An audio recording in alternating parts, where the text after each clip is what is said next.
Hello everyone, आज date है 31 अगस्त 2022 और द हिंदू न्यूज एनालिसिस में आपका स्वागत है। इस वीडियो में हम द हिंदू की इम्पोर्टेंट न्यूज को एग्जाम के पॉइंट ऑफ व्यू से डिस्कस करेंगे। नीचे डिस्क्रिप्शन बॉक्स में Telegram channel Volcano IAS Academy का लिंक दिया हुआ है। आप Telegram channel Volcano IAS Academy के साथ में जुड़ सकते हैं। वहां पर हर exam means UPSC, state PCS and other exams के पॉइंट ऑफ व्यू से काफ़ी इंपॉर्टेंट इन्फॉर्मेशन आप सभी के साथ में शेयर की जाती है। तो चलो स्टार्ट करते हैं। वीडियो को स्टार्ट करेंगे एक ज्योग्राफिकल मैप क्वेश्चन के साथ में। और आज आपका क्वेश्चन ये है कि ताइवान स्टेट को आपको मैप में व्यू करना है। फिर इससे रिलेटेड हर इम्पोर्टेंट फैक्ट्स को एंड इन्फॉर्मेशन को कमेंट बॉक्स में टाइप करना है। कल हमने आपसे क्वेश्चन पूछा था अजंता केव्स को लेकर के। तो अजंता केव्स को अगर हम मैप में व्यू करें, अजंता केव्स महाराष्ट्र स्टेट में वेस्टर्न घाट की सह्याद्री रेंज में लोकेटेड है। अजंता केव्स जो हैं वो हमारे एंशियंट इंडियन आर्ट की जो भी एग्जाम्पल है, आर्ट से रिलेटेड, कल्चर से रिलेटेड, उसमें एक फाइनेस्ट एग्जाम्पल के रूप में लोकेटेड है। अजंता केव्स में 29 केव्स हैं और ये जो 29 केव्स हैं वो सभी की सभी बुद्धिस्ट केव्स के रूप में लोकेटेड हैं। इन 29 केव्स में से 25 जो केव्स है जिनका यूज़ किया जाता था विहार के रूप में, मीन्स रेजिडेंशियल केव्स के रूप में, और जो 4 केव्स हैं जिनका यूज़ किया जाता था चैत्या के रूप में। चैत्य मतलब प्रेयर होल के रूप में। यहाँ पर आप देख सकते हो कि किस तरीके से यह अजंता केव्स जो है वो रॉक कट फॉर्मेशन के थ्रू इनको बनाया गया है। मतलब यहाँ पर वेस्टर्न घाट का पार्ट और उसमें जो चट्टाने हैं, जो रॉक है, उनको काट करके इन केव्स को बनाया गया था। 1983 में ये जो केव्स हैं इनको यूनेस्को द्वारा वर्ल्ड हेरिटेज साइट का डेजिग्नेशन दिया गया था। तो ये इंपॉर्टेंट फैक्ट्स है अजंता केव्स को लेकर के जो हमारे एग्जाम के पॉइंट ऑफ व्यू से इम्पोर्टेंट है। द हिंदू को डिस्कस करने से पहले हम मेंटोरशिप प्रोग्राम के बारे में डिस्कस कर लेते हैं। 2023 में अगर आप यूपीएससी का सीरियस अटैम्प्ट दे रहे हैं और अगर आपको लगता है कि आपकी प्रिपरेशन में रेगुलरिटी एक मेजर इशू है तो आप हमारे मेंटोरशिप प्रोग्राम के साथ में जुड़ सकते हैं। मेंटोरशिप प्रोग्राम में हमारे जो मेंटोर हैं वो डेली बेसिस पर आपको टारगेट देते हैं। टारगेट के बेसिस पर फिर प्रीलिम्स और मेंस के पॉइंट ऑफ व्यू से उसका इवैल्यूएशन करवाया जाता है। टाइम टू टाइम आपका जो रिवीजन टेस्ट है वो कंडक्ट करवाया जाता है। इसमें आपका स्टैटिक पार्ट और करंट पार्ट दोनों को साथ में लेकर के आपकी यहाँ पर प्रिपरेशन इंटीग्रेटेड मोड में करवाई जाती है। आप हमारी वेबसाइट पर जाकर के इसके अदर फीचर्स को व्यू कर सकते हैं और अगर आपको लगता है कि आपके लिए बेनिफिशियल रहेगा तो आप इसको ज्वाइन कर सकते हैं। द हिंदू को अगर हम डिस्कस करें तो फर्स्ट इंपॉर्टेंट न्यूज़ है फ्रंट पेज पर और न्यूज़ रिलेटेड है दिल्ली पुलिस को लेकर के। इस आर्टिकल में ये बताया गया है कि दिल्ली पुलिस जो है वो हमारे इंडिया में फर्स्ट ऐसी पुलिस बन गई है, फर्स्ट ऐसी फोर्स बन गई है जो फोरेंसिक प्रोब को, फोरेंसिक रिलेटेड जो जांच होगी उसको मैंडेटरी लेवल पर करेगी। यहाँ पर ये बताया गया है कि ये रूल जो हैं वो इम्प्लीमेंटेड होंगे अगर ऐसे क्राइम जिसमें लगता है कि 6 साल से ज़्यादा का वहाँ पर पनिशमेंट जो है वो मिल सकता है, उन सभी को लेकर के उन सारी क्राइम्स में ये सारा प्रोसीजर है वो रेगुलेट किया जाएगा। ये जो ऑर्डर हैं वो हमारे यूनियन होम मिनिस्टर की विजिट देखने को मिली पुलिस हेडक्वार्टर दिल्ली में और उसी टाइम ये जो रूल्स हैं इनको इशू किया गया। आप सभी को पता है कि दिल्ली जो है वो यूनियन टेरिटरी है और उसकी जो पुलिस है वो हमारी जो यूनियन होम मिनिस्ट्री है उसके अंडर आती है। आपको ये बताना है कि पुलिस के अलावा कौन से ऐसे पार्ट है, कौन से ऐसे इम्पोर्टेंट फीचर है जो भी हमारी सेंट्रल गवर्नमेंट के अंडर आते हैं दिल्ली यूटी के, वो आपको कमेंट बॉक्स में बताने हैं।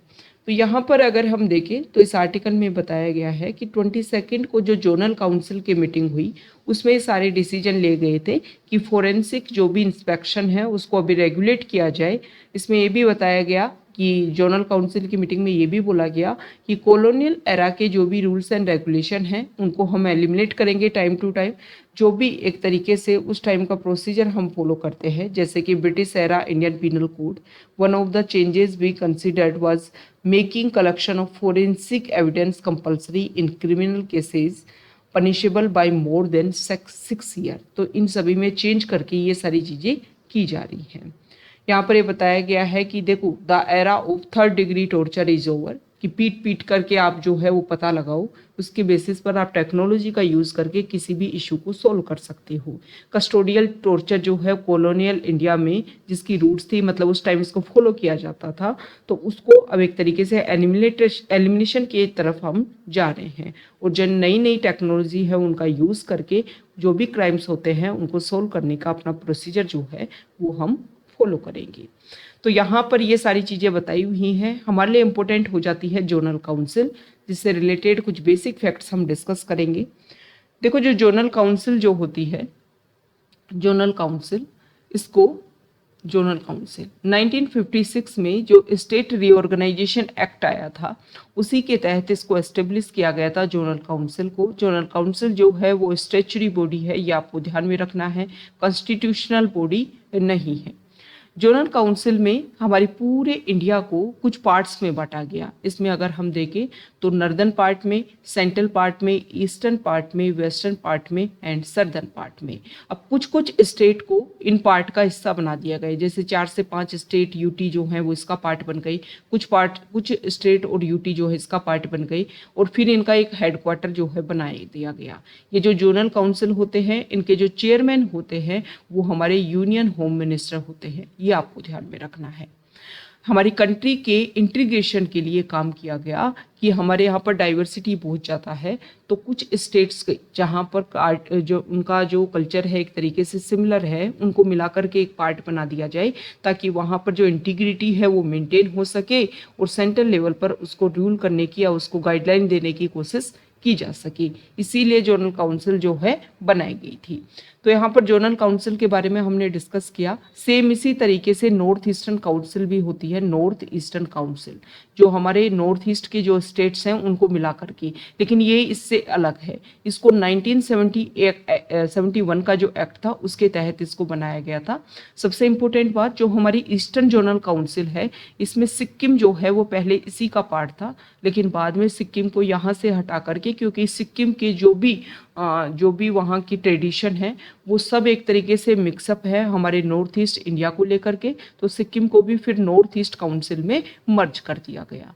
ओके, तो ये इंपॉर्टेंट फैक्ट हो गए जोनल काउंसिल और नॉर्थ ईस्टर्न काउंसिल को लेकर के। इनका मेन टारगेट ये है कि हमारी जो कंट्री है उसमें एक इंटीग्रिटी जो है वो बनाई जा सके, मतलब कंट्री जो है वो एक साथ मिलकर के अपने अपग्रेडेशन में मिलकर के काम करे, और जहाँ जहाँ पर भी हमारे ट्रेडिशन, हमारा कल्चर मिल रहा है उन सभी को एक ग्रुप के रूप में रिप्रेजेंट किया जा सके, ताकि जब अदर एरिया से कनेक्टेड रहेगा कोई भी स्टेट, कोई भी यूटी, तो उसको इंडिया के एक इंटीग्रेटेड फॉर्म का पार्ट बनता हुआ नजर आएगा। उनको लगेगा कि इंडिया जो है वो इस तरीके से अपने अपग्रेडेशन के लिए काम कर रहा है। तो ये जोनल काउंसिल और नॉर्थ ईस्टर्न काउंसिल, इनको लेकर के प्रीलिम्स में बहुत बार क्वेश्चन पूछे जा सकते हैं आपको लेकर के, और न्यूज़ में भी काफ़ी ज़्यादा रहती हैं जोनल काउंसिल और नॉर्थ ईस्टर्न काउंसिल।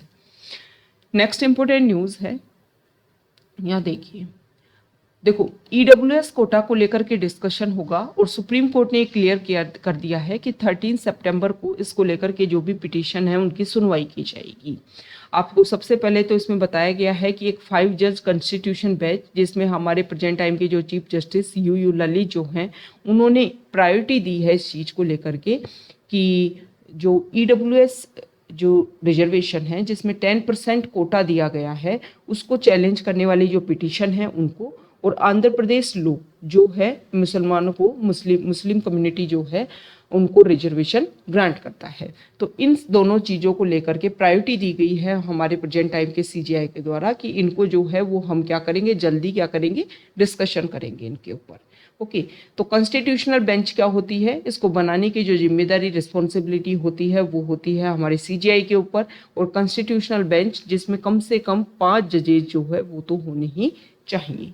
यहाँ पर ईडब्ल्यूएस कोटा की अगर हम बात करें तो अभी तक ईडब्ल्यूएस कोटा से पहले हमारी जो सोसाइटी है, हमारा जो कंट्री है, उसमें एससी, एसटी और सोशली एंड इकोनॉमिक बैकवर्ड जो क्लासेस थी उनको रिजर्वेशन दिया जाता था।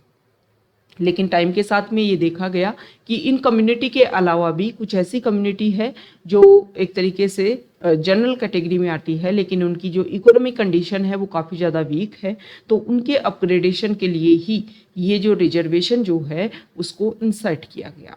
ओके। और इसको बोलते हैं इकोनॉमिकली वीकर सेक्शन, जिनको रिजर्वेशन की जरूरत है उनकी कंडीशन के अपग्रेडेशन के लिए।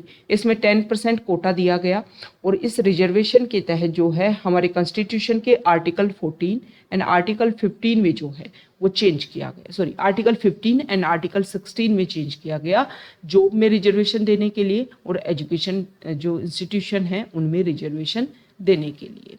ओके, आपको ये बताना है, चलो अपन ही बता देते हैं कि EWS जो इकोनॉमिकली वीकर सेक्शन जो है, ओके, इसको लेकर के कौन सा कॉन्स्टिट्यूशनल अमेंडमेंट किया गया था, तो ये किया गया था 103 कॉन्स्टिट्यूशनल अमेंडमेंट एक्ट।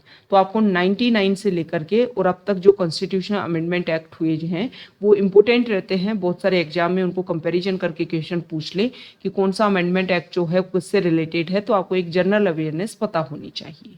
ओके, अब यहाँ पर अगर हम बात करें तो देखो ये जो इकोनॉमिकली वीकर सेक्शन जो एक रिजर्वेशन देने की कोशिश की गई, इससे सोसाइटी में इससे पहले, इस रिजर्वेशन से पहले एक स्टिग्मा बना रहता था कि सिर्फ जो है वो SC ST और OBC जो कम्युनिटी है उनको ही रिजर्वेशन दिया जाता है।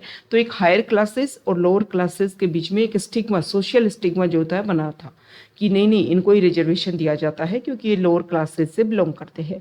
लेकिन अब अपर क्लासेस में रिजर्वेशन दिया गया है तो एक जो एक इशू बना हुआ था रिजर्वेशन को लेकर के, अब इस इशू को लेकर के जो सोशल स्टिग्मा था इसमें काफ़ी ज़्यादा डायल्यूशन देखने को मिलेगा। नेक्स्ट इंपॉर्टेंट आर्टिकल है,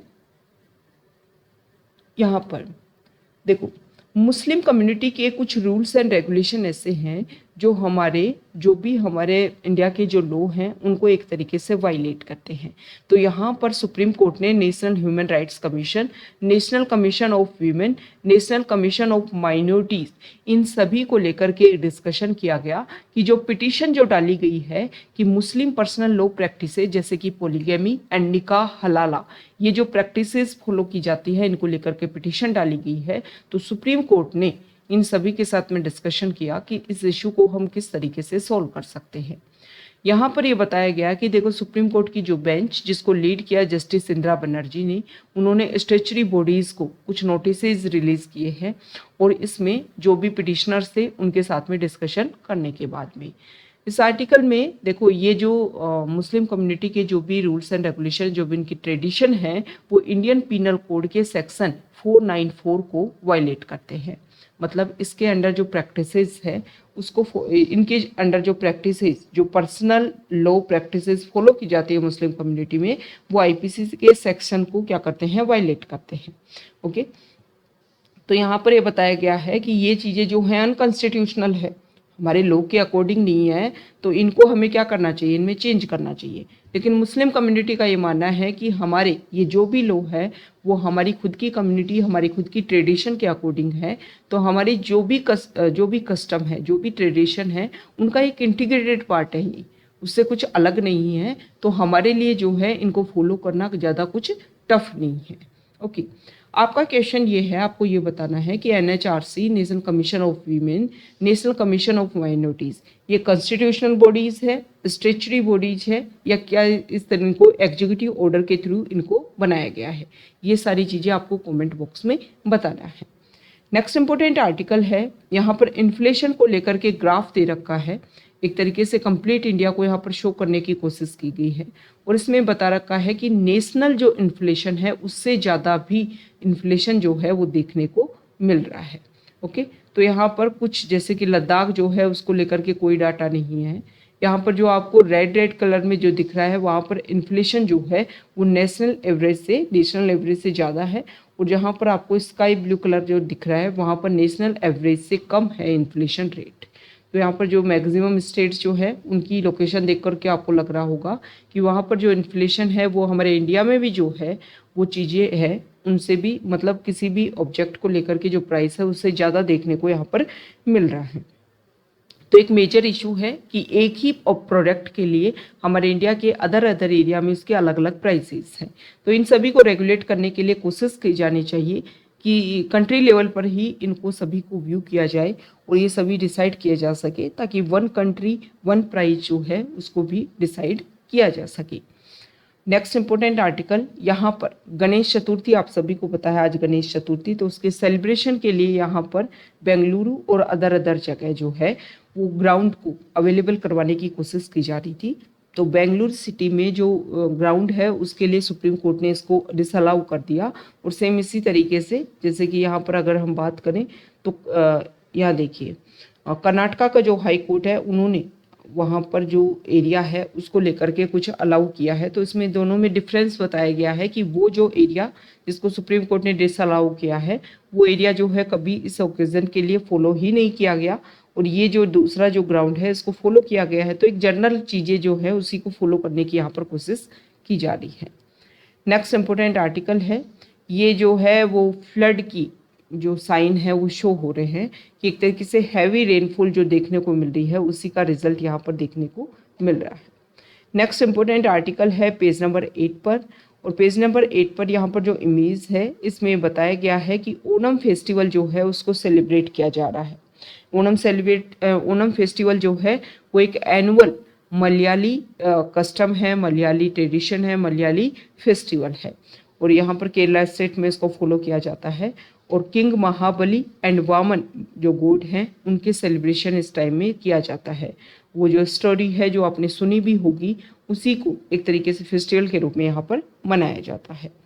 नेक्स्ट इम्पोर्टेंट आर्टिकल है एडिटोरियल पेज पर, और यहाँ पर जो फर्स्ट आर्टिकल है इस आर्टिकल में बताया गया है कि इंडिया और पाकिस्तान जो है वो दोनों ही कंट्री फ्लड की वजह से काफ़ी ज़्यादा इफेक्ट हो रहे हैं।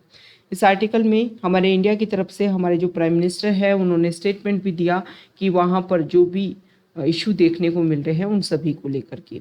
तो इस आर्टिकल में बताया गया है कि ना सिर्फ इंडिया ने, पाकिस्तान ने भी अपनी तरफ से पहल की है। पाकिस्तान के जो मिनिस्टर हैं उन्होंने बोला है कि इंडिया के साथ में जो लंबे टाइम से हमारा ट्रेड के ऊपर जो बैन लगा हुआ है उसको हम दोबारा से ओपन करने की कोशिश करेंगे। तो इस आर्टिकल में बताया गया है कि अभी सितंबर में संघाई कॉरपोरेशन ऑर्गेनाइजेशन की मीटिंग पर दोनों ही कंट्री जाएंगे, तो वहाँ पर दोनों कंट्री अपने रिलेशन को मेंटेन करने के लिए, ईजिली मेंटेन करने के लिए काम कर सकते हैं। ओके, तो पाकिस्तान और इंडिया जो है उनकी बॉर्डर एरियाज काफ़ी ज़्यादा इम्पोर्टेंट है दोनों कंट्री एक दूसरे के लिए। वैसे इंडिया ने अगर हम बात करें तो पेंडेमिक के टाइम में यहाँ पर सपोर्ट करने के अलावा और अफगानिस्तान में जो अपनी फूड असिस्टेंस देने की इंडिया ने कोशिश की थी, सिर्फ उन्हीं कामों के लिए पाकिस्तान के एरिया का यूज़ किया है।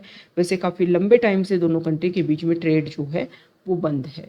तो यहाँ पर अगर हम बात करें तो इस आर्टिकल में इंडिया के लिए बोला गया है कि अगर हमारे रीजनल एरिया में कोई भी इशू होते हैं तो इंडिया टाइम टू टाइम जो है उन कंट्रीज़ को सपोर्ट करता है। जैसे कि अगर हम बात करें नेपाल की, बात करें श्रीलंका की, वहाँ पर कोई भी इशू हुआ तो इंडिया ने अपनी तरफ से असिस्टेंस देने की कोशिश की है। तो पाकिस्तान के साथ में भी अगर हमारे रिलेशन बेहतरीन रहे तो इंडिया इस तरीके की ह्यूमैनिटेरियन असिस्टेंस देने में पीछे नहीं रहता है। तो यहाँ पर बताया गया है कि ये जो एक्सट्रीम वेदर इवेंट्स यहाँ पर देखने को मिल रहे हैं इसके बारे में तो आईपीसीसी की 6th असेसमेंट रिपोर्ट में भी ये बात बोल दी गई थी कि जो हमारा साउथ एशिया है वहाँ पर इस तरीके के एक्सट्रीम वेदर इवेंट्स जो हैं वो टाइम के साथ में इंक्रीज होंगे। तो इनको रेगुलेट करने के लिए हम क्या कर सकते हैं कि पोल्यूशन लेवल को हम कंट्रोल करें और जो भी इशू हैं उनको सोल्व करने की कोशिश करें। नेक्स्ट इम्पोर्टेंट आर्टिकल है, इस आर्टिकल में जो राइटर हैं उन्होंने एक बात बोली है कि रेड फोर्ट पर 15 अगस्त को जो प्रॉमिस किए हमारे प्राइम मिनिस्टर ने, जो ऑब्जेक्टिव सामने रखे उन सभी को हम कैसे कंप्लीट करेंगे। तो उन्होंने यहाँ पर सबसे पहले तो जो हमने प्लेज ली है जिनके ऊपर हमने फोकस करने की बात की है उसके बारे में उन्होंने बताया कि 2047 तक इंडिया जो है वो एक डेवलप्ड नेशन के रूप में होगा। हम उसको इंडिया को डेवलप्ड नेशन बनाने के लिए काम करेंगे। दूसरी यहाँ पर प्लेज ली गई है, प्रतिज्ञा ली गई है कि जो भी कॉलोनाइजेशन टाइम की, मतलब ब्रिटिश एरा के टाइम के जो भी ट्रेसेज हमारे लॉ में ले लीजिए, हमारे कस्टम में ले लीजिए, हमारे अदर प्रैक्टिसेस में ले लीजिए, उन सभी को रिमूव किया जाएगा। और जो हमारी रूट्स एंड हेरिटेज जो हैं उनके लिए प्राइड किया जाएगा, उनको फॉलो किया जाएगा। कंट्री की जो यूनिटी एंड इंटीग्रिटी जो है उसको मेंटेन किया जाएगा। और जो हमारे सिटीजन्स हैं उनमें ड्यूटी को लेकर के जो एक सेंसिटिविटी होनी चाहिए उसको इंक्रीज़ किया जाएगा। तो यहाँ पर जो हमारी प्लेसेस जो हैं जो हमने प्रतिज्ञा ली हैं उनमें और ज़्यादा क्लैरिफिकेशन होना चाहिए। ये बात बोली है हमारे प्राइम मिनिस्टर, हमारे प्राइम मिनिस्टर ने प्लेसेस की बात की और राइटर बोलते हैं कि इनमें और ज़्यादा क्लैरिफिकेशन होना चाहिए, कि एकदम क्लियरली ये बात बोलो कि ये काम हमें करना है, ताकि जो हमारे सिटीजन हैं उनमें भी अवेयरनेस आई। राइटर ने बताया कि देखो 2047 तक हमने बोला है कि हम क्या करेंगे, डेवलप्ड नेशन के रूप में प्रमोट करेंगे इंडिया को। तो किस तरीके से ये काम किया जाएगा इसके बारे में बताया जाए कि कौन से तरीके आप फॉलो करोगे जिसके बेसिस पर जो है वो हम एक डेवलप्ड नेशन के रूप में इंडिया को लेकर के आएंगे। उन्होंने यहाँ पर एग्जाम्पल दिए कि बहुत सारे कंट्रीज ऐसे हैं जो डेवलप्ड नेशन हैं, लेकिन वहाँ पर अगर हम बेसिक लेवल पर बात करें जैसे कि freedom, diversity, democracy, equality, equity, justice, तो इनमें अभी भी वो कंट्री जो है वो काफ़ी ज़्यादा लैक करते हैं। तो यहाँ पर ये बताना है कि डेवलप्ड नेशन के रूप में आप जीडीपी में जो ग्रोथ रेट है उसके बेसिस पर लाओगे या इंटीग्रेटेड लेवल पर इंडिया को इस तरीके से प्रमोट करोगे। ओके, दूसरा यहाँ पर डेवलप्ड के लेवल पर बात की तो पोल्यूशन लेवल, इन सभी के ऊपर भी डिस्कशन होना चाहिए था कि हमारा जो टारगेट है 2070 तक नेट जीरो एमिशन और भी जो अदर टारगेट्स हैं हमारे, उनको हम कैसे अचीव करेंगे। इन सारे टारगेट्स को कंप्लीट करते हुए हम इंडिया को कैसे डेवलप्ड नेशन के रूप में एस्टेब्लिश कर पाएंगे, इनको लेकर के मोर क्लैरिफिकेशन होना चाहिए था। दूसरा यहाँ पर बात की गई, देखो कि कोलोनाइजेशन के जो ओल्ड भी ट्रेसेस हैं उनको हम खत्म करेंगे। तो क्या सिर्फ जो प्रोसीजर है जैसे कि हमारे रूल्स एंड रेगुलेशन में, जैसे कि अगर हम बात करें तो सीआरपीसी जो है उसमें बहुत सारे प्रोसीजर ऐसे फॉलो किए जाते हैं, तो क्या उनको एलिमिनेट किया जाएगा, फिर उनका अल्टरनेट किस तरीके से इम्प्लीमेंट किया जाएगा। इसमें ये बताया गया है कि ना सिर्फ कॉलोनाइजेशन के टाइम के बल्कि और भी ऐसे पर्सनल लॉज हैं उनको भी हमें एलिमिनेट करना चाहिए और इंटीग्रेटेड फॉर्म में हमारी जो कंट्री है उसका एक वन रूल्स एंड रेगुलेशन जो है उसको एस्टेब्लिश करने की कोशिश की जानी चाहिए। तो इसके लिए हमें बहुत ज़्यादा चेंजेस की ज़रूरत होगी। यूनिटी एंड इंटीग्रिटी के बारे में बात की गई है, तो ये बताया गया है कि बहुत सारे हमारे इंडिया में ऐसे लोग हैं जिनको लेकर के प्रोटेस्ट देखने को मिलता है, तो क्या उन सभी को ख़त्म करके यूनिटी एंड इंटीग्रिटी को प्रमोट करने के लिए कोशिश की जाएगी। क्या हमारे इंडिया में इंटरनेशनल लेवल पर जो इश्यूज हैं जैसे कि अदर एरियाज़ में कुछ ऐसे एक्टिविस्ट इश्यूज देखने को मिलते हैं, उन सभी को रेगुलेट करने के लिए हम कैसे कोशिश करेंगे। इस आर्टिकल में बताया गया है कि ये सारी चीज़ें हम कंप्लीट कर पाएंगे और बहुत अच्छे से कंप्लीट कर पाएंगे अगर सबसे ज़्यादा हम फोकस करें हमारे सिटीजन्स की जो ड्यूटीज़ हैं उनको लेकर के।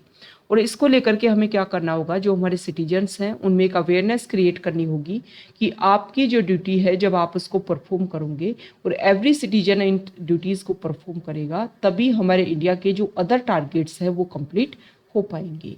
तो यहाँ पर जो प्लेसेस जो हमने ली हैं वो ना सिर्फ हमारे प्राइम मिनिस्टर ने उनके बारे में बताया है, हमारे एवरी इंडियन सिटीजन की ये प्लेसेस हैं, इनको कंप्लीट करना हमारी रिस्पॉन्सिबिलिटी होनी चाहिए। और इनको रिस्पॉन्सिबिलिटी के साथ में अगर हमने कंप्लीट किया तो आफ्टर 25 ईयर इंडिया जो है वो वेल एस्टेब्लिश तरीके से डेवलप्ड कंट्रीज के रूप में एस्टेब्लिश हो जाएगा। नेक्स्ट इंपॉर्टेंट आर्टिकल है पेज नंबर 12 पर, और यहाँ पर पेज नंबर 11 पर ये दे रखा है कि अगर हम कोविड के टाइम में देखें तो कोविड के टाइम में जो रोड एक्सीडेंट है उनकी संख्या काफ़ी ज़्यादा कम नहीं हुई है, लेकिन अगर हम प्री कोविड लेवल से कंपैरिजन करें तो थोड़ी सी यहाँ पर कम संख्या देखने को मिली है। देखो यहाँ पर जो इशू बताया गया है उसके बारे में भी बोला गया है कि जो भी रोड एक्सीडेंट होते हैं या तो उसमें स्पीडी तरीके से आप गाड़ी चला रहे हो या फिर overtaking of other vehicle overtaking करते हैं उसकी वजह से भी ये इशू होते हैं। तो ये सारी जो प्रॉब्लम है, स्पीडिंग एक मेजर इशू है, और टू व्हीलर अगर आप ड्राइव कर रहे हो और केयरलेसली ओवरटेक करने की कोशिश की गई तो इसमें ये इशू देखने को मिलते हैं। ओके, तो देखो रोड एक्सीडेंट, रोड सेफ्टी के लिए हमारा जो काम है वो इस तरीके से होना चाहिए कि जो भी लाइव्स हैं, जो इम्पोर्टेंट लाइव्स हैं स्पेसिफिक उस फैमिली के लिए जिनसे वो रिलेट करते हैं, उनको एक तरीके से इन इंसिडेंट को जब आप कम करोगे, इन एक्सीडेंट्स को कम करोगे तो काफ़ी ज़्यादा जो पॉपुलेशन है उनकी लाइफ सेव हो पाएगी। और इसको लेकर के जो भी वर्ल्ड लेवल पर जो भी प्रोसीजर फॉलो किया जाता है या जो भी इस तरीके की एक्टिविटी फॉलो की जाती है अदर कंट्रीज़ में, other rules and regulation implement किए जाते होंगे रोड सेफ्टी को लेकर के, उन सभी को हमें भी इंडिया में इम्प्लीमेंट करना चाहिए हमारी खुद की सर्कमस्टेंसेस के अकॉर्डिंग, ताकि जो रोड सेफ्टी जो है या रोड एक्सीडेंट जो इशू है उसको सॉल्व किया जा सके। Next important article page number 12 पर, और यहाँ पर पहले तो ये बताया हुआ है कि देखो इराक जो कंट्री है, जिस तरीके से श्रीलंका में वहाँ पर प्रोटेस्ट देखने को मिला था, सेम इसी तरीके से इराक में भी जो पॉलिटिकल क्राइसिस है वो देखने को मिला। इस आर्टिकल में बताया गया है कि वहाँ पर जो गवर्नमेंट है जो अक्टूबर 2021 में जो बनी थी, वहाँ पर एक तरीके से उन्होंने अपने आप को एस्टेब्लिश करने में जो है वो काम नहीं कर पाए वो, और इसी की वजह से ये जो इशू है वो बना हुआ है। ओके, नेक्स्ट इंपोर्टेंट आर्टिकल है 1951 का स्पेशल मैरिज, 1954 का जो स्पेशल मैरिज एक्ट है उसको यहाँ पर चैलेंज किया गया है। इसमें बताया गया है कि स्पेशल मैरिज एक्ट के सेक्शन 6 to 10 जो है उसमें चेंज होना चाहिए, और ये जो 6 to 10 जो हैं वो हमारे राइट टू प्राइवेसी को भी वायलेशन करते हैं। इसमें बताया गया है कि सुप्रीम कोर्ट में एक पिटीशन डाली गई, एक रिट पिटीशन डाली गई, जिसको सुप्रीम कोर्ट ने डिसमिस कर दिया। इसमें बताया गया कि स्पेशल मैरिज एक्ट 1954 जो है उसके कुछ प्रोविजन ऐसे हैं, उसको चैलेंज करने की यहाँ पर बात की गई। इसमें बताया गया कि अगर इंटरफेथ और इंटरकास्ट मैरिज अगर कोई कपल करते हैं तो उनको 30 दिन पहले जो है एक नोटिस निकलवाना होता है, और वो नोटिस जो है जो भी SDM ऑफिसेज होते हैं वहाँ पर उसको चिपकाया जाता है, और उसके बाद में जो है वो सर्कुलर रिलीज किया जाता है कि किसी को लेकर के इसमें कोई इशू तो नहीं है। तो यहाँ पर ये बताया गया है कि कोई पर्सन जो है, कोई कपल जो है, मान लो वो इंटरफेथ मैरिज कर रहे हैं, तो इसकी वजह से अगर आप इस तरीके से सर्कुलर रिलीज करवाओगे तो जो इशू है वो तो इसमें बहुत ज़्यादा इंक्रीज हो जाएंगे, क्योंकि जो भी लोग हैं जिनको लेकर के मान लो इंटरफेथ मैरिज हो रही है, तो यहाँ पर अदर कम्युनिटी जो है वो अपना जो प्रोटेस्ट है उनकी तरफ से देखने को मिल सकता है, या जो भी कपल है उनको भी इसमें नुकसान देखने को मिल सकता है। तो यहाँ पर एक पिटिशन के बारे में, एक जो पिटिशनर हैं 35 ईयर ओल्ड अथीरा सुजाता, उनके बारे में यहाँ पर बताया गया है कि उन्होंने इसी तरीके की मैरिज जो है उसके लिए अलाउ किया, और जब मैरिज के लिए उनका जो नोटिस रिलीज किया गया, इसमें उनका जो भी एड्रेस था वो एक तरीके से सर्कुलर हो गया, काफ़ी ज़्यादा इशू उनको फेस करने पड़े। लेकिन अब देखो इस कपल, ये जो मैरिज हो रही थी इसमें उनके पेरेंट्स जो थे वो एग्री थे, जिसकी वजह से काफ़ी ज़्यादा इशू क्रिएट नहीं हुए। लेकिन बहुत सारे ऐसे कपल होते हैं वो पेरेंट्स की जो कंसेंट होती है उसके खिलाफ जाकर के इस तरीके की मैरिज करते हैं। तो इस तरीके से अगर सर्कुलर रिलीज करवाया जाता है, नोटिस रिलीज करवाया जाता है, तो उन कपल के लिए, उनकी प्राइवेसी के लिए काफ़ी ज़्यादा खतरनाक रहेगा। तो इसी को चेंज करने की बात की जा रही थी कि जो मैरिज ऑफिसर हैं उनको मैरिज नोटिस बुक जो है उसमें ये मेंटेन किया जाए, नोटिस जो है वो रिलीज़ किया जाए, और इस नोटिस को जो है वो मैरिज ऑफिसर की जो ऑफिस है वहाँ पर इसको रखा जाएगा, फिक्स किया जाएगा, और अगर कोई को भी इसको लेकर के ऑब्जेक्शन है तो वो इसमें अपने ऑब्जेक्शन रख सकता है। ओके, तो यहाँ पर ये इशू के बारे में बात किया गया है कि इसको चेंज करने की ज़रूरत है, जो भी लोगों की जो प्राइवेसी है उसको स्नैच करने की इसमें कोशिश की जा रही है। नेक्स्ट इंपॉर्टेंट आर्टिकल है पेज नंबर 14 पर, और यहाँ पर जो फर्स्ट आर्टिकल है इसमें देखो ये बताया गया है, एक सेकेंड, यहाँ पर देखो चाइना जो है जो अरुणाचल प्रदेश से वाले एरिया को लेकर के क्लेम करता रहता है टाइम टू टाइम, इसी की वजह से जो प्रॉब्लम है वो काफ़ी ज़्यादा इंक्रीज होती जा रही है, और यही रीज़न है कि चाइना और इंडिया के बीच में जो रिलेशन एक अच्छे तरीके से मेंटेन होने चाहिए थे वो नहीं हो पा रहे हैं। नेक्स्ट इंपॉर्टेंट आर्टिकल है पेज नंबर 15 पर, पेज नंबर 16 पर, और यहाँ पर जो आर्टिकल है, एक सेकेंड,